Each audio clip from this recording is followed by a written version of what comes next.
Episode 17। उचित प्रशिक्षण दिनचर्या। जब रीटा और कार्ल बातचीत कर रहे थे, हॉक सीधे फिर से विंडस्टोन्स की ओर चला गया। और जैसे ही उसे यकीन हुआ कि कोई ध्यान नहीं दे रहा है, उसने एक और उठा लिया। लेकिन इस बार वह पहले जैसी अचानक तेजी से उसके शरीर में समाहित नहीं हुआ। इसके बजाय पत्थर से पक्षी की ओर विंड मैजिक का एक स्थिर प्रवाह होने लगा और उसका शरीर अतिरिक्त ऊर्जा के अनुकूल बहुत धीमी गति से ढलता हुआ दिखाई दिया। क्या यह केवल एक बार ही इतनी अच्छी तरह काम करता है? हॉक की तुलना में वह काफी उच्च स्तर का संसाधन था, इसलिए शायद जब इसे इतनी अचानक तरीके से इस्तेमाल किया जाता है तो यह शरीर को नुकसान पहुंचाता है।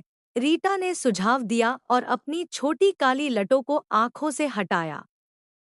यह संभव है, मैं वास्तव में बता नहीं सकता और हॉक भी नहीं समझता। वह बस पत्थर चाहता है। मैं उसके लिए इन्हें बांट कर दूंगा ताकि जब पुराना अवशोषित हो जाए तो उसे एक नया मिल सके। कार्ल ने सहमति जताई। इसमें कुछ समय लगने वाला था क्योंकि दूसरा पत्थर खाने के बाद हॉक अपने अधिक खाने का असर सोकर उतारने के लिए मानसिक स्थान में वापस जाने की विनती कर रहा था।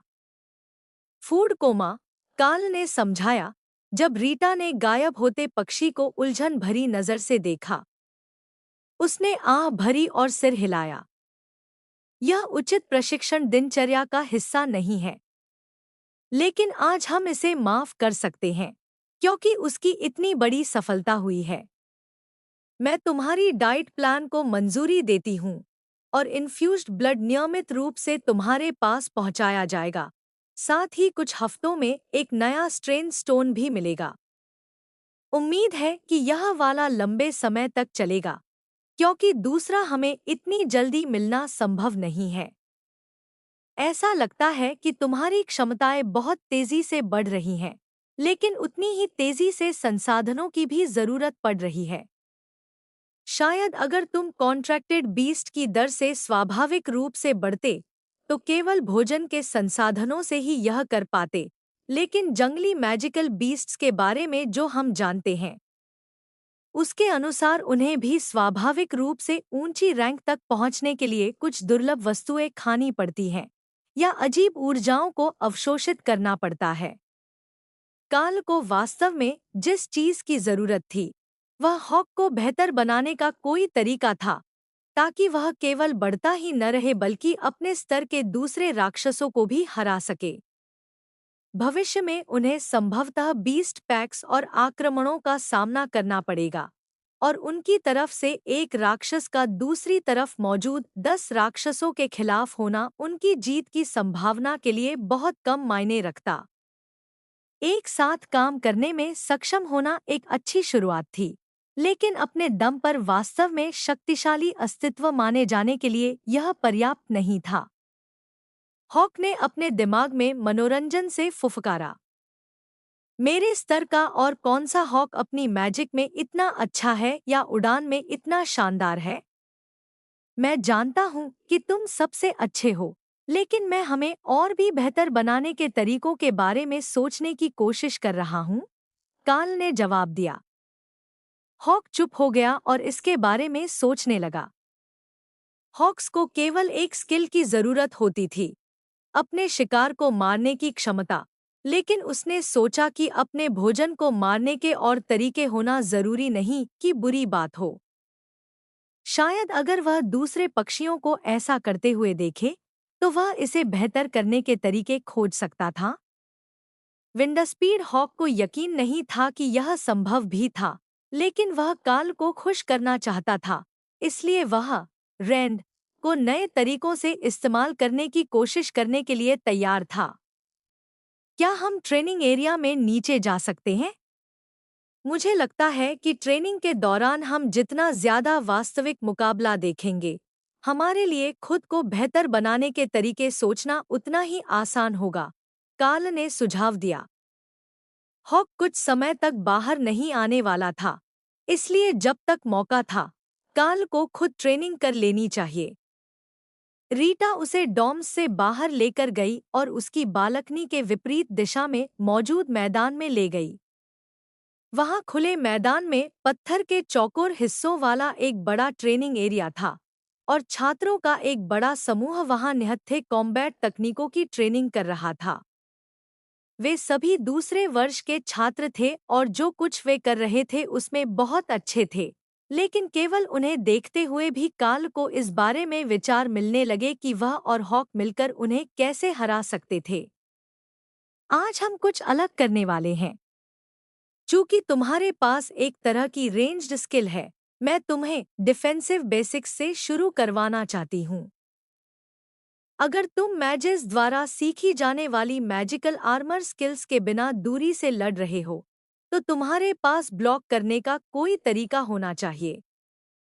आज हम अपने पंजों से आने वाले हमलों को ब्लॉक करने की प्रैक्टिस करेंगे। जितना ज्यादा तुम अभ्यास करोगे, उतने बेहतर होते जाओगे। इसे कैच खेलना सीखने जैसा समझो। आने वाले हमले को अपने हमले से बस मारो, उसने कहा।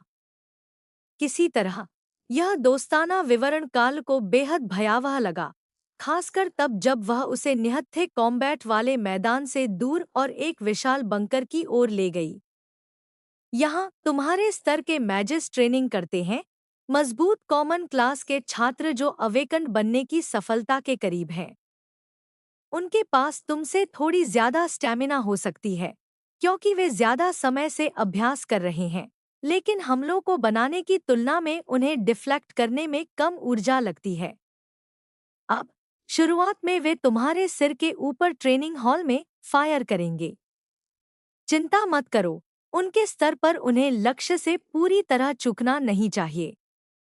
बस अपनी पूरी कोशिश करो कि उन्हें लक्ष्य से हटा दो, सार्जेंट रीटा ने समझाया। पास के मैजेस ने सार्जेंट रीटा को घूरकर देखा जब उसने ये शब्द कहे। वह कौन होती थी जो यहाँ आकर उनके प्रशिक्षण में दखल देती? वे पहले से ही अपनी क्लास में सबसे नीचे थे, लेकिन अब वह केवल उन्हें परेशान करने के लिए किसी नए हॉटशॉट को लेकर आ रही थी। ठीक है सीनियर्स, असुविधा के लिए मैं माफी चाहता हूँ। कार्ल ने अपनी ओर निर्देशित घूरती नजरों को महसूस करते हुए माफी मांगी। यह मैजेस के लिए भी ट्रेनिंग है। केवल एक लक्ष्य पर वार करना एक बात है, लेकिन वास्तविक दुनिया में लक्ष्य अपना बचाव करेंगे। डिफेंस के आसपास से जाकर एक ठोस वार करने में सक्षम होना भी एक जरूरी स्किल है, सार्जेंट रीटा ने जोड़ा। अंत में वह एक शिक्षक थी और उनके प्रशिक्षण के लिए उसके इरादों पर उनका कोई अधिकार नहीं था, लेकिन यह विचार कि यह वास्तविक दुनिया की एक एक्सरसाइज थी, जबकि एलीट्स में सबसे कमजोर होने के कारण उन्हें ज्यादातर अपने हाल पर छोड़ दिया गया था, कुछ हद तक आश्वस्त करने वाला था।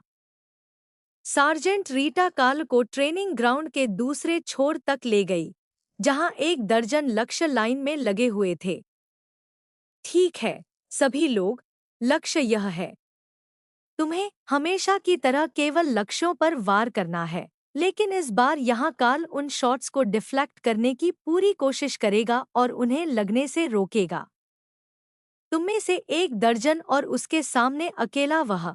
यह मुश्किल नहीं होना चाहिए, लेकिन अपनी नींव को स्थिर करने में मदद के लिए उसे स्टैमिना ट्रेनिंग की जरूरत है। मजा करो और लक्ष्य तक पहुंचने के नए तरीके खोजने के लिए खुद को आगे बढ़ाने से मत डरना।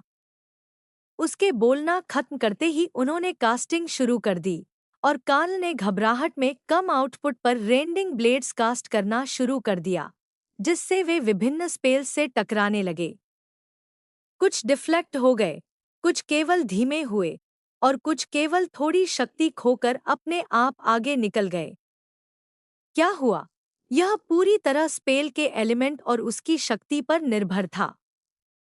फायर और वाटर को डिफ्लेक्ट करना सबसे कठिन था, वे केवल शक्ति खोकर ऊपर से निकल जाते थे, जबकि आइस, अर्थ और दूसरी ठोस वस्तुओं को आसानी से रास्ते से हटाया जा सकता था। अगली बार उसने मैना बचाने के लिए हर हमले में केवल एक रेंडिंग क्लॉ का इस्तेमाल किया, लेकिन हर एक की शक्ति बढ़ा दी और हमलों को एक तरफ झटकते हुए उन्हें निष्क्रिय कर दिया। काल मेहनत से हांफने लगा और आह भरी। यह एक गलती थी। बढ़े हुए आउटपुट की तुलना में आवश्यक शक्ति में घातांकीय वृद्धि हुई थी। एक बड़े हमले की तुलना में कई छोटे हमलों से लक्ष्य को मारना बेहतर था। मैजेस वास्तव में अब इसका आनंद लेने लगे थे, क्योंकि उन्हें एहसास हुआ कि वह कोई ऐसा अद्भुत जीनियस नहीं था जिसे उन्हें अपमानित करने के लिए यहाँ भेजा गया हो, बल्कि वह एक नया छात्र था जो अपने मैना नियंत्रण पर काम कर रहा था। ठीक वैसे ही जैसे पिछले साल वे सभी कर रहे थे।